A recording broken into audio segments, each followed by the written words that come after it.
So guys आज चाहिँ हामीले दराजबाट चाहिँ पावर ब्याङ्क मगाएको छौँ र दराजले चाहिँ भर्खरै हामीलाई चाहिँ ह्यान्डओभर गरेर चाहिँ गयो। अब हामीले चाहिँ यसलाई चाहिँ अनबक्स गरेर तपाईँहरूलाई चाहिँ देखाउँछु कस्तो रहेछ भित्र, हामीले मगाएको क्वान्टिटी हो कि होइन, सामानहरू चेन्ज भएको कि भन्ने सबै कुराहरू तपाईँले यो अनबक्स गरेर तपाईँलाई देखाउँछु।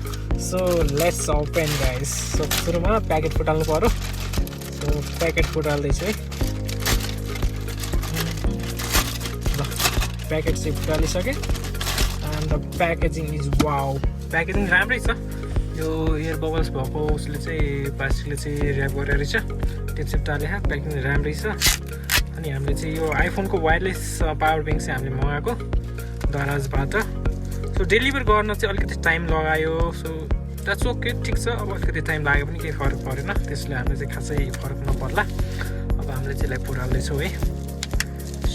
प्याकेजिङ चाहिँ राम्रो छ। अब त्यस्तो सामानमा चाहिँ त्यस्तो ड्यामेज नहुने टाइपले चाहिँ प्याकेज गरेर रहेछ, प्याकिङ चाहिँ गरेर रहेछ। ल अब फुटाल्यौँ। हाम्रो यो चाहिँ 10,000 mAhको रहेको छ। सो वायरलेस पावर ब्याङ्क हो। यसको स्पेसिफिकेसन तपाईँहरूले चाहिँ हेर्न सक्नुहुन्छ। यसमा यहाँ सबै डिटेलहरू रहेको छ। प्राइसको कुरा गर्नुहुन्छ भने चाहिँ अब अहिले चाहिँ दराजको 11 चलिरहेको छ। अहिले चाहिँ एकदमै अफरहरू चाहिँ दिइरहेको छ दराजले। सो अहिले चाहिँ हामीले 11 चाहिँ पर्चेस गरेको। सो अहिले चाहिँ अलिकति हामीले चाहिँ डिस्काउन्टमै पाएको हो। यो चाहिँ उकाउनु पऱ्यो। ओके मैले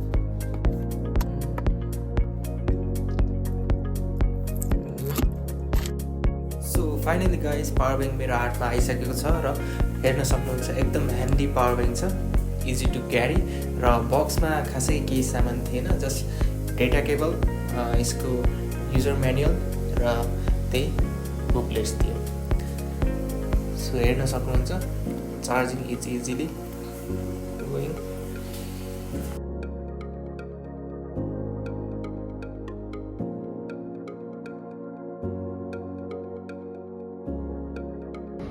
भयो अहिले भयो। प्राइभेसी क्लास रहेछ यार।